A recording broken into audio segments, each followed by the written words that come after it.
Thanks for joining us at Right On Replicas, where we're proud to bring you the best scale model kit reviews on the planet. This review covers the MPC Thunder Chopper motorcycle. It's a 1/8 scale kit from MPC number 835. It's probably about a skill level 2 for the intermediate builder. There's nothing here that really is difficult to do. The pieces are molded in black, chrome, and yellow and clear red, and it has soft black tires, vinyl tubing, and water slide decals. There are 111 pieces to this kit, and the instructions are nicely laid out. When you're done, the kit will be about 13 3/4 inches long, 4 inches wide, and 6 3/4 inches high. Now this kit seems to be a nearly identical clone to the original Heller brand kit that was released back in 1972, and it's come out in a number of variations. Generally speaking, it just has different decals with each kit, and I've seen it with stars and bars, and in fact it's got some on the decal sheet here, so you could make let's call it a Freedom Chopper, similar to the Easy Rider Chopper, and well, just about all the other versions that came along. But it's a nice kit. It goes together well, and if you stick with me, I'll show you how to build it. Here are the contents of the kit. As you can see, there's quite a few pieces for a motorcycle kit, and the decals are nice. Now, we'll be using mostly Model Masters liquid cement or tube glue for most of the construction. Occasionally, you'll need some super glue for strength, however. And just remember to follow the manufacturer's safety and use guidelines when using any of the products that you see or hear mentioned in the review. Now we're also going to take a look at these decals. As I mentioned, there's stars and bars there, and that generally requires you to paint the tank blue and white so that you can put the appropriate decals on the stars and bars fields. But these are difficult to wrap around the tank, so if you use these, be sure to use some of the decal setting solution to help them curve over the contours of the tank there. I'm going to start with these parts, and of course lots of chrome on that engine. Remember to scrape the chrome plating off where you're going to join the pieces together. And now we're going to add the left engine half and attach that to the crankcase, and then the starter and the generator get painted gloss black. Now the starter can be attached to the left engine half above the crankcase there, and the generator is a chrome part, and it's attached to that before it gets put into the crankcase in front of the left engine half. Using the parts that you see here, we're going to assemble the cylinder heads. There's a front and a rear one there, so just keep the pairs together to make sure that you get the right fronts and rears. And then they're painted Model Masters flat black, and then detailed with a little aluminum paint, and dry brush the fins too for effect if you like. Now there's two chrome cylinder heads that go on top of that engine, and they're attached to the assemblies. And then the spark plugs, they get installed into the cylinder head assemblies too. Grab these pieces, and we'll assemble the left and right sides of the oil tank together. And then the oil tank cap is attached to the top of the tank assembly. Now two pieces of the battery can be put together as well. Get the parts out for the carburetor. There's three pieces that you see there, and the two parts that aren't painted, they get or plated, they get painted gloss black. And then part number 2 is attached to 3, and in this case that's what step 4 calls these parts in order of assembly. So the carburetor then is attached to the part 3 assembly there, and that makes for a completed module. So grab the pushrod tubes here and the cylinder head assemblies that we put together earlier, and attach the cylinder head assemblies to the crankcase as you see them in the position here, and then the push rods are attached to the cylinder head assemblies and the crankcase both, 2 per cylinder head, and then the carburetor assembly can be attached in between the cylinder heads. Now we'll begin to work on the frame, and we're going to add the kickstand plate there, and that's attached to the left frame rail. And then that assembly and the right frame rail are painted Model Masters Gloss Black or your favorite brand. And the engine assembly is installed into the left frame rail assembly, and then the right frame rail side is attached to the left frame rail side, locking the engine assembly into place.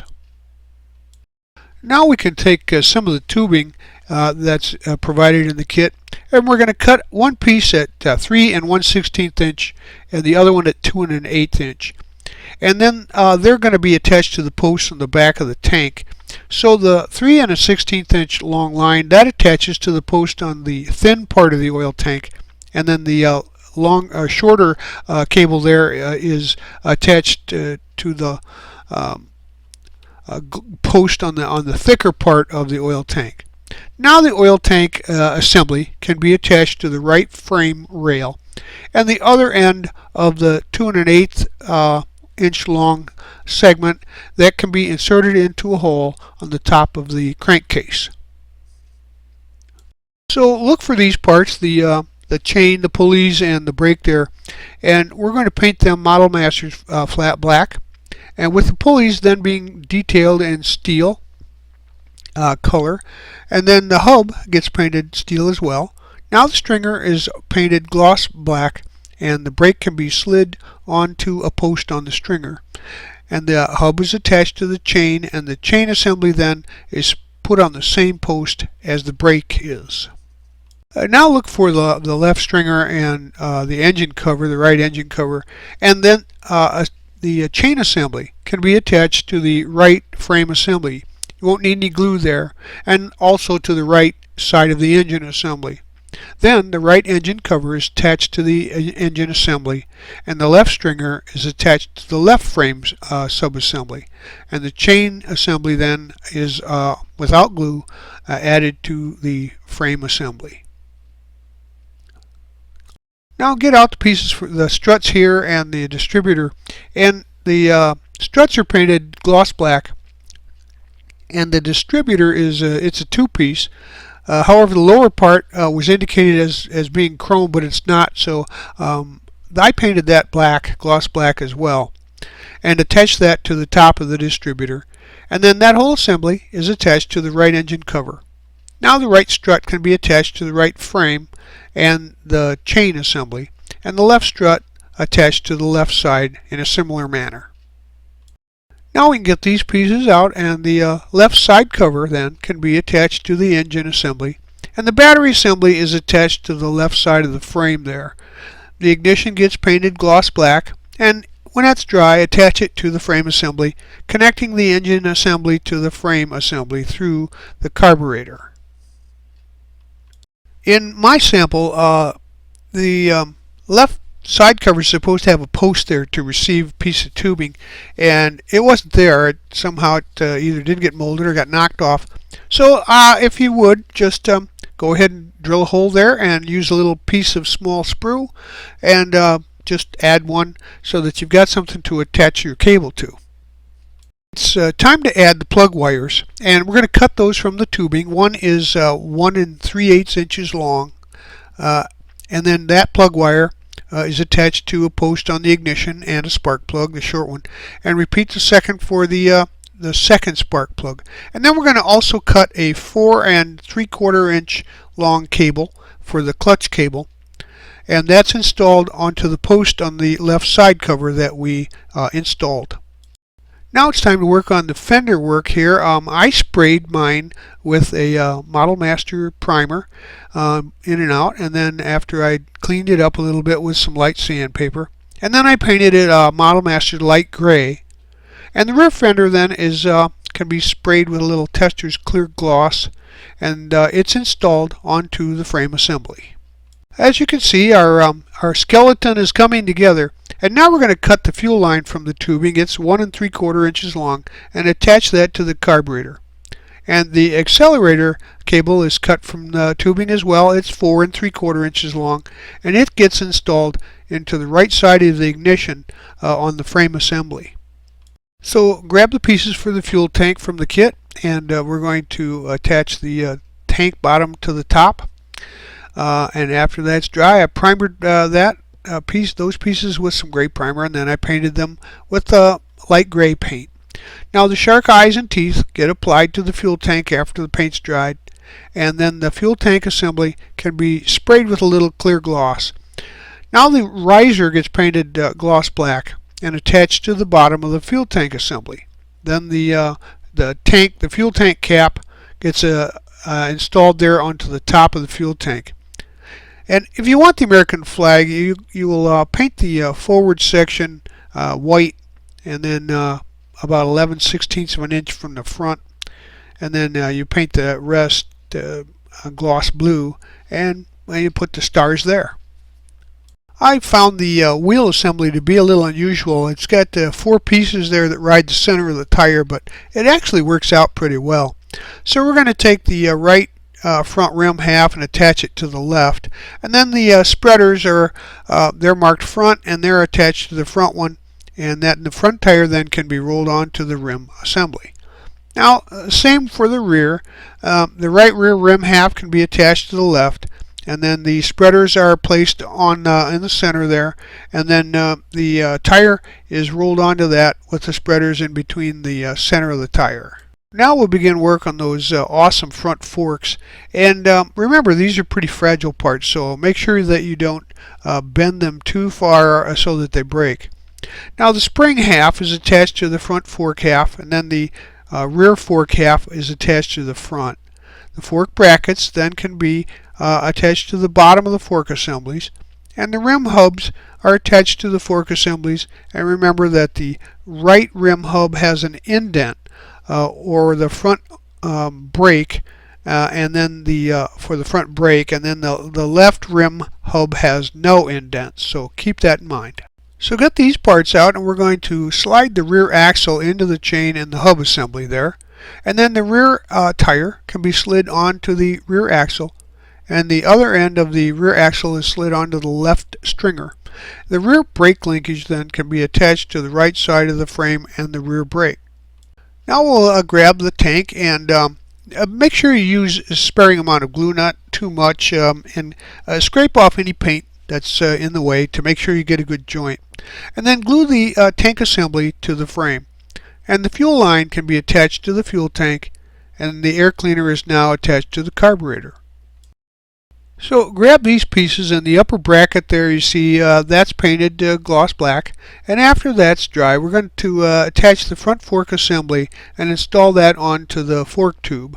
Now it goes into position pretty easily and locks them into position in place on the frame. So grab the foot pegs and the kickstand now, and the kickstand had a little flash on it. Just use a sharp knife to trim that off and make sure that it's the least amount noticeable. And then we're going to put the left foot peg onto the bracket, and then the left foot peg assembly and the kickstand and the bracket for that are painted gloss black. Now the kickstand bracket can be slid into the kickstand and then attached to the left side of the frame, but make sure you don't get glue on the kickstand so it can be operational. So the left foot peg assembly then and the brake lever are installed onto the left side of the frame, and the kickstand, as we mentioned, if you trim that up pretty nicely, you may want to touch it up with a Molotow chrome pen or perhaps even some bright silver. Now assemble these pieces, and we're going to attach the right foot peg to the bracket, and then the right foot peg assembly and the starter lever peg and shift lever peg then are painted gloss black. And then the starter lever peg can be attached to the starter lever, and then the whole assembly attached to the right side of the engine. The shift lever peg then can be attached to the shift lever before it's attached to the right side of the engine assembly. And the right foot peg assembly then can be installed on the right side of the frame. Now we'll use these pieces, and we'll attach the front brake to the right side of the forks and the right rim hub. And then the front tire assembly can be installed into the rim hubs on the fork assembly. Just spread those a little bit and put them into place. Then the front brake line is cut from the tubing, and it's 6.5 inches long and attached to the front brake. So get those pieces out for the seat and the back end of the bike there, And we're going to attach the top to the seat bottom, and that assembly then is painted semi-gloss black. And the red lenses are installed into the taillights, and I use some clear part cement. You can use white glue to make sure that they dry clear. And then this is done for both taillight assemblies. Now the seat is attached to the motorcycle, and then the sissy bar can be attached to the back of the seat and then the motorcycle frame. And now the taillight assemblies can be added to the frame as well. I wanted to personalize my bike, so I added my ROR logo to it as a license plate. I just printed it out on a piece of white paper, covered it with some clear tape on both sides, and glued it into position. Go ahead and find the handlebars and the related pieces that you see here, and then we're going to paint the handlebar grips gloss black, and the left and the right handlebar sections are attached to the handlebar, and the right mirror bracket is attached to the right side of that assembly, and the rear to the rear view mirror bracket. Now the left rear view mirror bracket can be attached to the left side of the handlebar assembly, and the rear view mirror attached to that. The left and the right handlebar grips are then attached to the handlebar assembly, and the handlebar assembly can be attached to the fork assembly. And then the brake cable, accelerator cable, and the clutch cable are attached to their respective locations on the handlebar assembly. Now the upper bracket fitting bolt finally can be attached to the fork assembly. You'll see here that the clutch cable at 4 3/4 seems to be a little short. It's coming across the side of the tank there. So I had cut another piece that's 6 inches long, and you can see that in this photo it looks much more realistic. So I would recommend that you use that length for the clutch cable instead of the information in the instructions. Now these pieces are used for the headlights, so the headlight brackets can be painted gloss black, and the lenses are installed into the bezels with some clear part cement or white glue. Repeat for the second headlight, and then the two headlight brackets are assembled, and then the assembly then can be attached to the forks. The completed headlight assemblies then are attached to the headlight brackets. So grab the exhaust and mufflers and foot pegs you see here and paint the foot pegs gloss black. Now the two muffler halves can be assembled to each other, and then the exhaust pipe is attached to both of the cylinder heads. Make sure you scrape the plating off and the paint, and then the muffler assembly can be attached to the frame and the exhaust pipe. Now the two foot pegs are painted as dried, and you can attach the two foot pegs to the motorcycle frame. Well, there you have it. Construction is complete, and your motorcycle will look great. There were no construction problems when we put this kit together. Everything fit pretty much as it should. There's very little flash and just a little bit of cleanup on some of the parts there, but by and large no issues. For being an old design, this kit still works well and looks great on the shelf. Now, I enjoy building kits, and the only issue that I had with this one was that it's such an old design from a small company that they didn't use part numbers and they didn't see fit to add them. It's simply a reissue of an old kit, but Heller did a really nice job, and MPC is doing a good job bringing these great old kits back for us to build once again. So if I were you, I'd find one and put it on my shelf. We hope you like this step-by-step premium model kit review build, and so that you don't miss any more, please subscribe to our YouTube channel. But you can find us on Facebook and at our website, rightonreplicas.com. Thanks.